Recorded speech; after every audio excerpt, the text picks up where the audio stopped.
Hello guys and welcome back to my channel for yet another edition of the FM21 tactic tester. Today we have a brand new creator on the series putting his tactic to the test. So without any further ado, I will remind you guys of the rules and the state of our current leaderboard before we meet today's creator.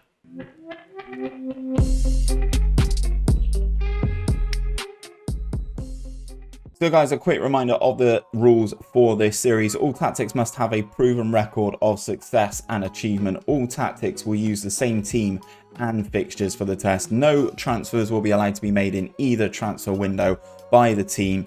Tactics will be loaded in and the whole season will be simulated in one go, and all points, wins, goals scored and win percentage will be collected and displayed to find the best creator tactic out there.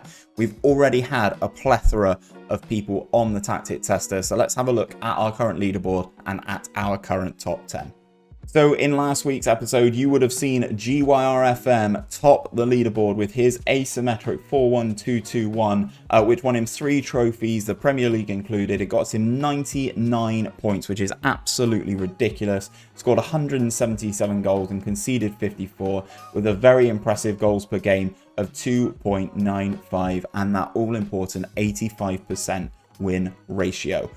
Absolutely fantastic. Will today's creator, I've just noticed I'm dangling dangerously close at the bottom of this leaderboard now. Obviously it's not the bottom of the complete leaderboard. We've had a large portion of creators on the series, but I am currently dangling at the bottom. So will I get replaced by today's creator? You will have to stick around to find out.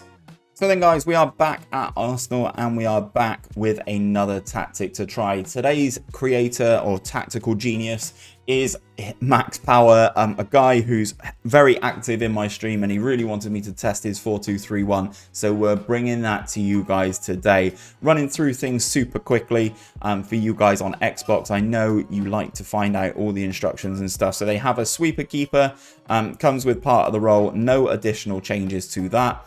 In terms of the wing back, again, much the same. Wing back on support, no additional roles or duties, and that is on both the right and left wing back.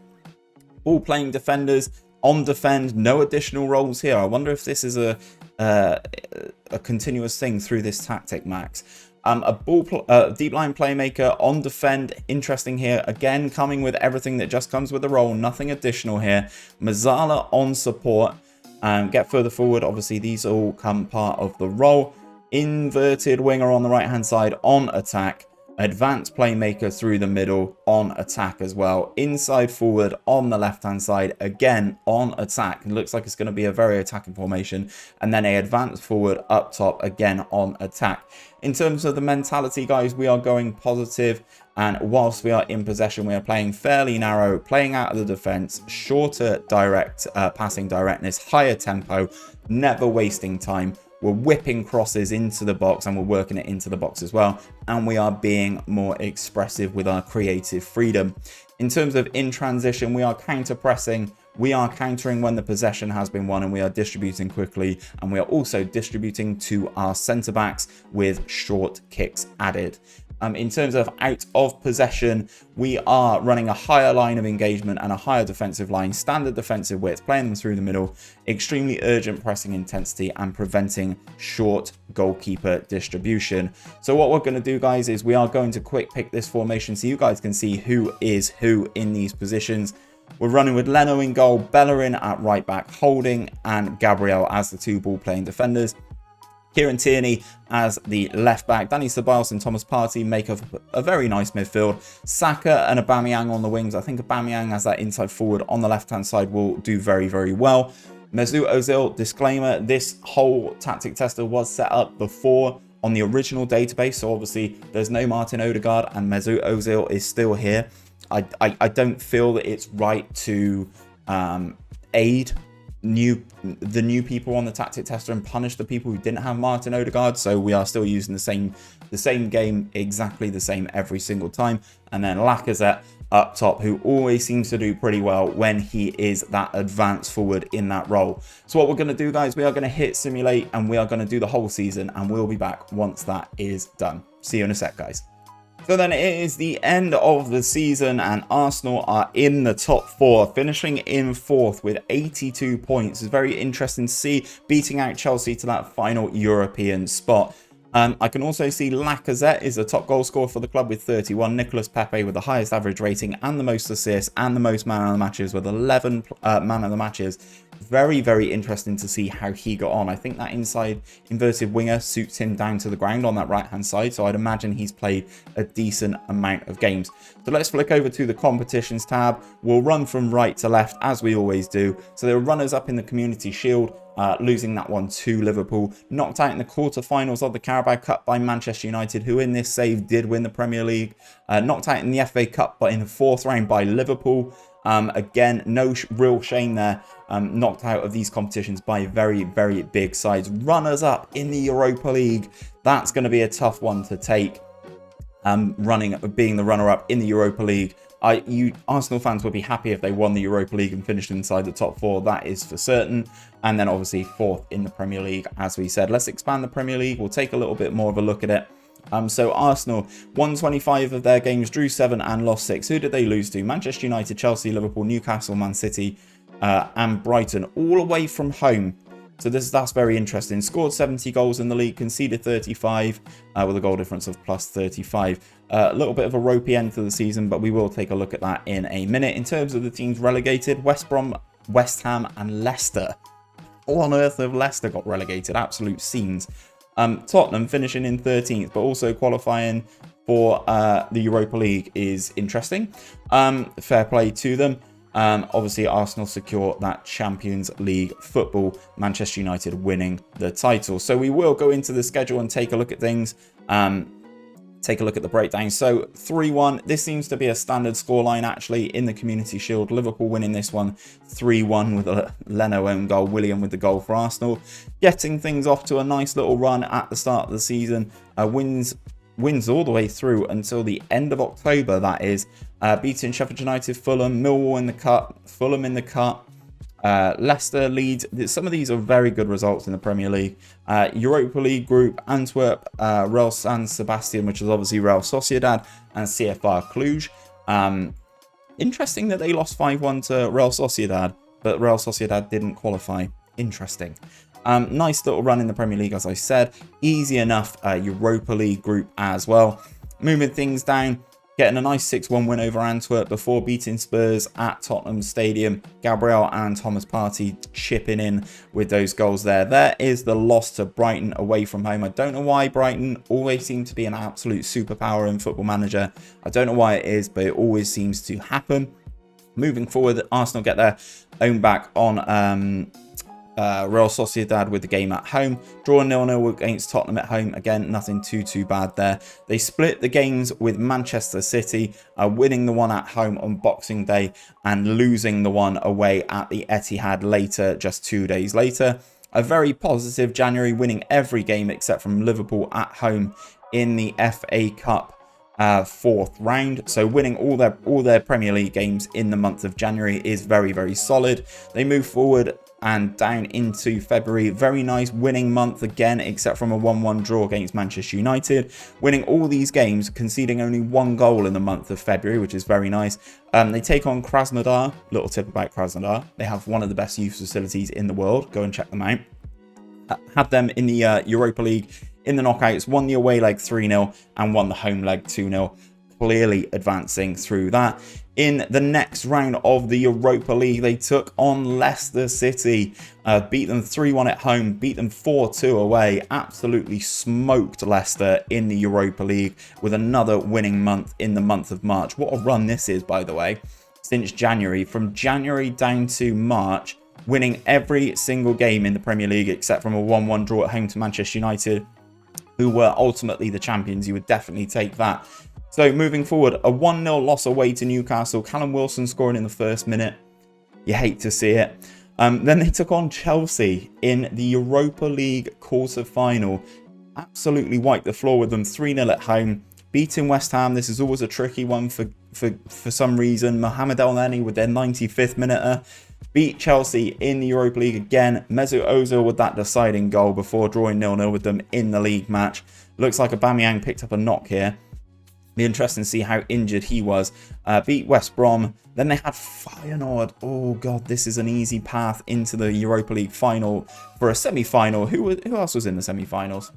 AC Milan and Braga, and AC Milan went through 5-0, so they obviously lost the Europa League final to AC Milan. Lose 2-1 in Feyenoord, but they do get the away goal. They win the home leg 3-0, so it doesn't really make a great deal of difference. They do go through regardless. Draw with Brighton.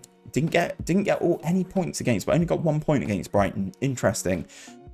Lost 3-2 to a Divock Origi hat-trick at Anfield in the Premier League. And then this is where things kind of fall apart. Beat Villa, beat Everton, lost 4-0 to Chelsea. That's painful. 1-1 draw with Liverpool is actually a good result. And then losing 4-1 to eventual champions Manchester United on the final day of the season before Europa League final heartbreak. Let's expand this out and tidy up some of these screens. Let's go on formations vertical. There we go. So they lost 1-1. They lost on penalties after a 1-1 draw. Sorry, 𝘼𝙗𝙤𝙪 puts them 1 goal ahead. I don't know how, 𝘼𝙗𝙤𝙪, I don't know how you say this guy's name correctly. He scored the equaliser for AC Milan. Then obviously it went all the way to a penalty shootout. Ceballos and Thomas Partey missing penalties for Arsenal, and Thomas Kessie missing the penalty for AC Milan. Looking at the balance of things, it looked relatively even, with AC Milan getting a few more shots on target than Arsenal, but with relatively similar levels of XG, both with 1 clear-cut chance apiece. Arsenal with the higher average ratings. Interesting. But AC Milan lift the Europa League on this occasion. Let's go into the squad. Let's take a look at a few things that we can see in the squad. The most appearances. Falls to Leno in goal. But actually Mesut Ozil chipping in with 51 appearances for him is actually pretty impressive. Gabriel, Lacazette, Thomas Partey, David Luiz, Aubameyang only making 40 appearances. You'd like to think that that would mean that he picked up several injuries in that season. In terms of goals, Lacazette is the top goal scorer with 31, Aubameyang with 20, 15 for Nicolas Pepe, 10 for Ozil, and then a smattering of others all throughout the team. In terms of assists, guys, 17 for Nicolas Pepe, 15 for Kieran Tierney. That's a great return from him. Max will be happy about that. Scotsman doing very well in his formation. 20 goals, 10 assists for Aubameyang in 40 appearances. That's a fantastic return. 9 assists for Maitland-Niles, 8 assists for Ozil. Fantastic moving forward, guys. And then in terms of highest average rating, I think the actual answer will be Nicolas Pepe. It is Nicolas Pepe. Then we've got a goalkeeper who's only played once. And then Kieran Tierney is the second best player throughout the course of the season for Arsenal.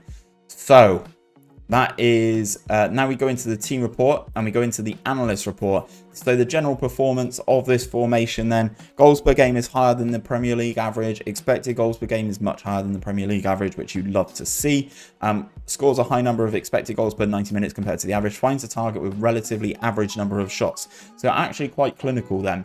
In terms of attacking efficiency, this is what we've got. Relatively high for Arsenal. Aggressive and clinical. So they're having just under 15 shots a game with just over a 12% conversion rate. Very good. In terms of conceding, relatively quiet and impenetrable. Under 11% conversion rate on just over 9 shots a game, and they face fewer shots per game than the average and concede fewer goals than would be expected. So very solid in terms of a defensive output. And in terms of formations, obviously formations used was a 4-2-3-1, coming out on a positive 54, creating a chance every 42 minutes and conceding a chance every 84 minutes. Not too bad at all.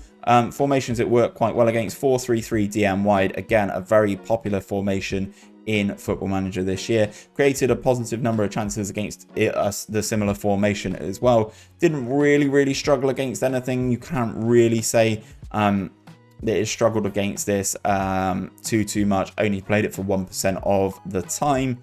Positive results all around though, Max. So let me get my calculator out. We'll take a look at the results. We'll take a look at his win percentage, and I'll be back with that leaderboard in just a few seconds. So guys, this is the state of the leaderboard. Max coming in with a 67.79% win ratio. absolutely doing pretty well there. Unfortunately, he didn't win any trophies. He did finish 4th inside the Premier League, qualifying for Europe with 82 points. Scored 121 goals, a very nice return as well, conceding 57 along the way, coming out with 2.05 goals per game. But as I said, that win percentage of 67.79 sees me knocked off this leaderboard. Well done, Max, and let's move in to the next outro. So then, guys, we've had another creator take on the tactic tester and has cemented himself inside the top 10. Do you think you have what it takes to be at the top of the tactic tester, to beat 𝘼𝙗𝙤𝙪 to that top spot with his impressive 85% win ratio? If you do, make sure you use the top link in the description. That will take you over to my Discord, where we have a channel for tactic tester submissions. I'm working my way through them now. We've got a very interesting one coming up next with a guy who's won 4 Champions Leagues in a row, so it should be an interesting one. But if you have enjoyed today's video, guys, don't forget to drop a like on it down below and subscribe to my channel for daily Football Manager content. I will be back next Saturday with another episode of this tactic tester with the 4 Champions League winning formation. Hopefully I'll catch you guys there.